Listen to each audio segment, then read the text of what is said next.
Children, good morning. Myself Bhavna Karya. Welcome you all. We are going to start chapter 3, that is data handling. You have already done this data handling in your previous classes. You have collected various data, for example, number of vehicles which children come during their school hours. You have already done bar graph also. The collection regarding and presenting the data, it helps us to organize our experience and draw inferences from them. You have seen several kinds of data through newspaper, magazine, television, and other sources also. You also know that all data gives us some sort of information. Let us take today's example. In today's newspaper, if you will see that there are many informations are given regarding pandemic that is related to coronavirus. How many new number of cases are there? How many deaths are there? This is just collection of data. You have already seen this since last many days. You also come across number of death also in our country as well as in the world. What does this collection of data tells us? It gives us some types of information that suppose in Maharashtra, number of cases are increasing day by day and it has increased number of cases which were in China. Here in this we are going to revise, review and strengthen what you have studied. Now let us see what are our learning objectives in this chapter. Data and collection of data, organization of data, range, mean, median and mode, bar graph and double bar graph. This is new topic which you are going to study. For this you need your graph book. And last but not the least, chances and probability. Now let us start from the first, meaning of data. A data is a collection of facts in the form of numerical figures to give some information. Let us take an example. Suppose in your unit test or your terminal or your final, you collect your friends' marks and you write down. That is called data. It is because it is given in numerical figure. If suppose you are collecting marks for unit test 1, it is given out of 30. So you write down number of marks of your classmates, of your friends. That is, it may be 28, 30, 30, again 25. It may be that way you collect the data. So that is called data, right?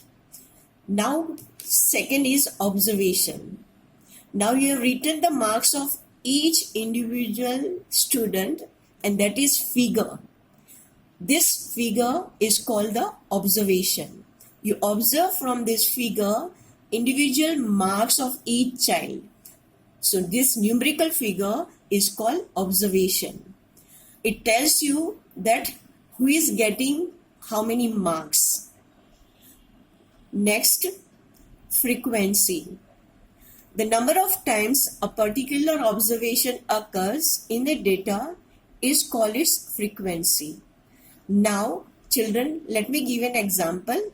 It's not that one child gets 28 marks. There may be more than one child who is getting more than 28 marks. So that 28 marks come more than one time, that is called frequency.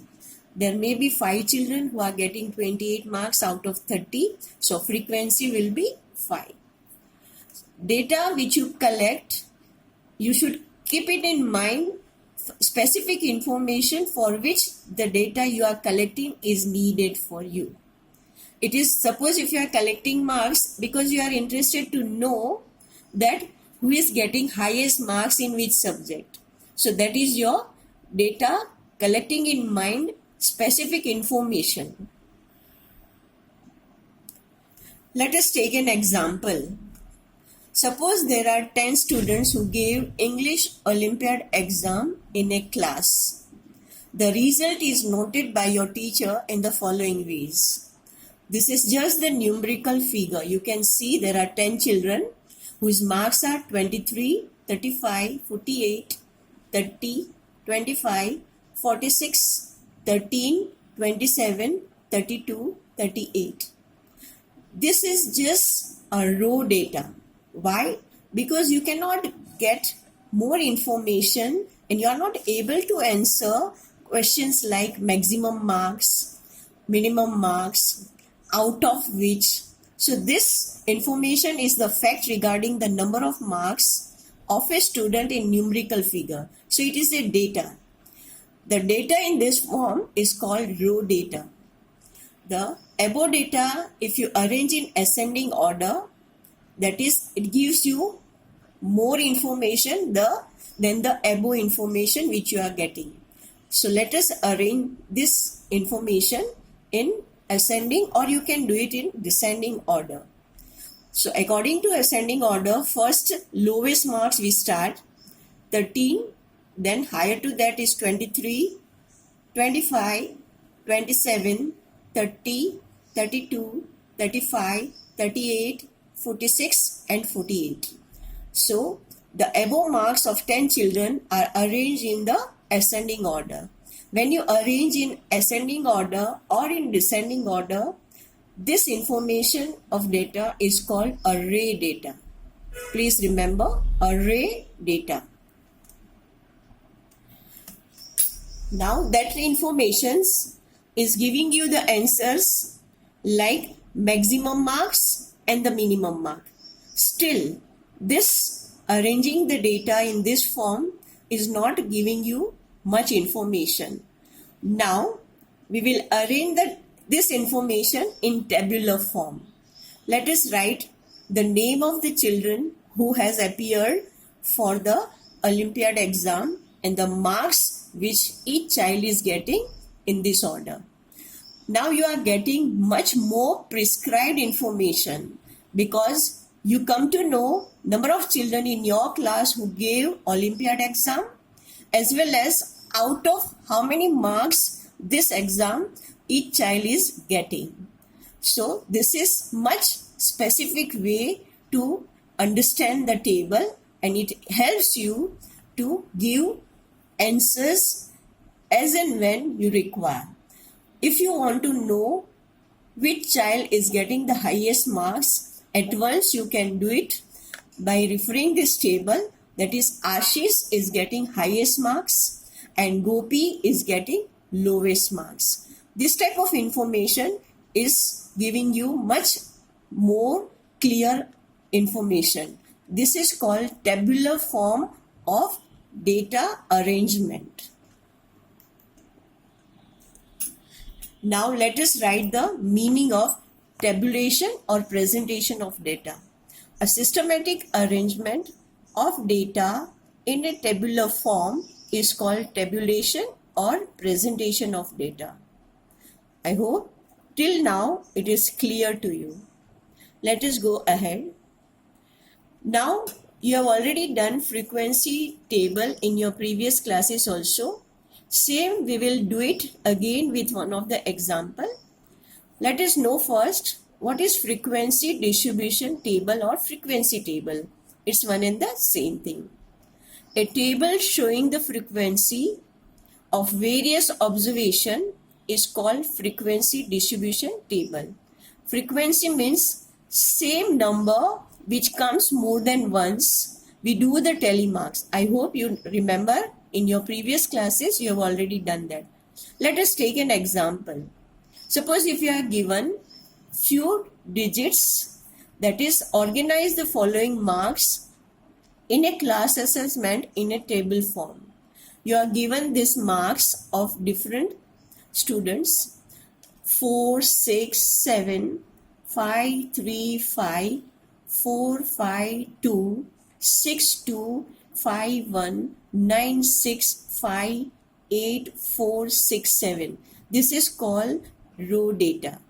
Now, if you arrange this in the form of tabular form, with a telemark.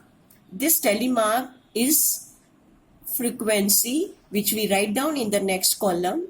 1, suppose it comes how many times? We will first write down from 4.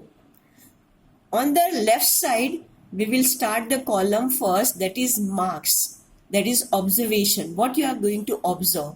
Here we are having marks, so we will write down marks. Lowest marks in this is 1 and highest marks in this, if you will see, it is 9. So here we will start from 1 and continue till 9. On the left side of first column, we will start observation, because here in this we are going to observe the marks. Now in the second column, we will write the number of frequency in telemarks form, that is how many times each marks are appearing. So that is called telemarks. And then in the third column, we will write the number of students who are getting how many marks in front of that according to the frequency. You have already mentioned it as a telebar. So let us start with 4. 4, we will have it marks 4. This is your observation. We will do the telemark once. Then comes 6. Again we will go to 6 observation marks, that is we'll do the telemark here, and then we go to 7, that is third digit observation. We will observe that this observation marks, we will do the telemarks in this column as a telemark. Again we will go with 5 and see the observation, that is marks in this column, and do the telemark. So you can see, children, we will consider all this one by one. So if you consider 4, let us count 1, 2, 3. How many times 4 appears? 3 times. So it shows that 3 children are getting 4 marks.